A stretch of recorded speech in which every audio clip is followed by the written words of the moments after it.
আমরা তিন বন্ধু মিলা মুড়ি খাইতেছিলাম, ওইখানে দেখি আমরা কুমিরটা উঠছে। এখানে কুমির দেখা গেছে, আমরা বিশ্বাস করি। কুমিরের ভয়ে ডুব দিতে পারি নাই, না হাইবার পারলাম না।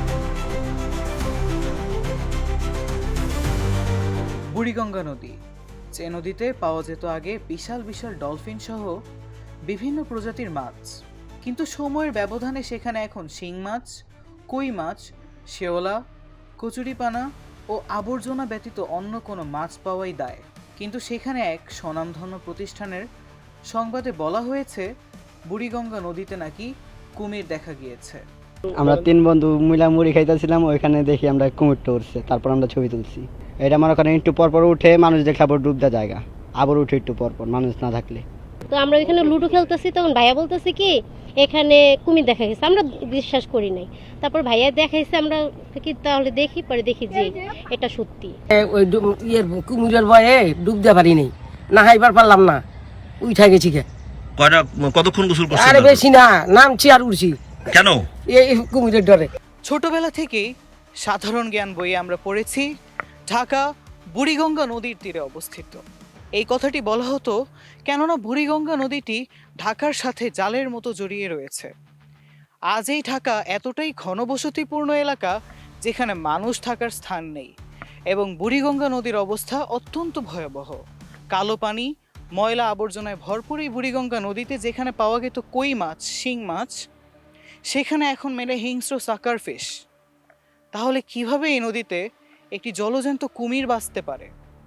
এই তথ্য কি আদৌ সত্য নাকি রটানো কোনো গুজব? এ খবর কতটুকু সত্য তা অনুসন্ধান করতে দৈনিক আওয়ার বাংলাদেশ পৌঁছে গেল ওয়াশপুর তাদের কাছে, যারা সেই সংবাদে কুমির দেখার কথা দাবি করেছিলেন। বাসা ওয়াশপুর, এর নাম হচ্ছে ইসরাফিল হোসেন তপু।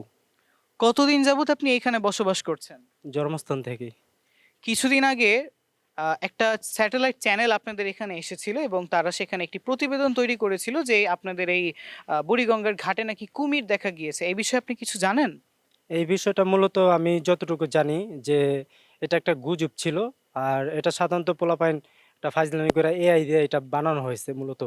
আর আমি যতটুকু আমি নিজ কানে দেখিও নাই এটা, প্লাস হচ্ছে অতটা শিওরভাবে জানিও না যে এটা সত্যি কি বা মিথ্যা। মূলত সেদিন কোন চ্যানেলটি এসেছিল? মূলত ওই দিন ফার্স্ট দিন ডিবিসি নিউজ আসছিল, এরপরে একটা ঢাকার চোখ নামে একটা পেজ ছিল, ওই ভিডিওগুলো আমি দেখছি, এতটুকুই। আপনার কি মনে হয় যে আদৌ এখানে কি সত্যি সত্যি কুমিরের অস্তিত্ব বলতে এই ঘাটে বা এই বুড়িগঙ্গা নদীতে হতে পারে? আমার মনে হয় না আমাদের রসপুরে কুমির ছিল, এবং আগেও এরকম কোনো কিছু দেখা গেছে বা জানা গেছে এরকম কোনো বিষয় নাই। আর আমরা এটা বিশ্বাস করি না, মূলত এটা একটা গুজব ছিল। কিছুদিন পূর্বে আমরা ডিবিসির একটি খবরে দেখেছি, সেখানে আপনি বক্তব্য দিয়েছিলেন এই নদীতে এই ঘাটটিতেই নাকি কুমির দেখা দিয়েছিল। ওইটা ভাই আমি আরেকজনের মুখেতে শুনছি, শুই না তারপর আমি বলছি, ওইটা আমি শিওর দেখি নাই। ওইটা আমি কার কাছ থেকে শুনেছিলেন সেটা বলতে ওইটা পারবেন? এলাকার আরেক বড় ভাইতে। আদৌ কি কখনো এইভাবে আপনার মনে হয় যে এই বুড়িগঙ্গার পানিতে কুমির থাকতে পারে? জি না। তাহলে সরাসরি আপনার কি মনে হচ্ছে যে কুমিরের বিষয়ে যে খবরটি ছড়িয়েছে সেটা কি? এটা ভুল। আসসালামু আলাইকুম। ওয়ালাইকুম আসসালাম।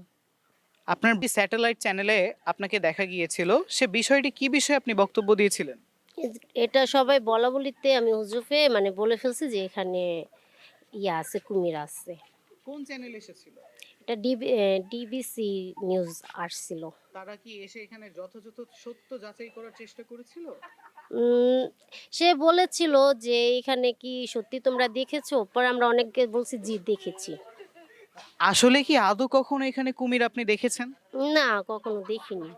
তাহলে সেখানে সেই বক্তব্যে কুমির দেখেছেন বলার কারণটা কি?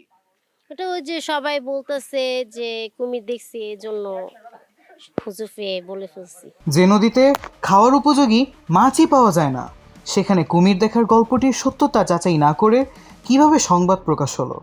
গণমাধ্যম বাংলাদেশের চতুর্থ স্তম্ভ, সাধারণ জনগণের একটি বিশ্বাসের স্থান, সেখানে একটি স্বনামধন্য প্রতিষ্ঠানের সত্যতা যাচাই ছাড়াই এরূপ গুজবকে সংবাদের রূপ দিয়ে পরিবেশন করাটা কি শুধুই অবহেলা, নাকি ভাইরাল ভিডিওর ব্যবসার কৌশল?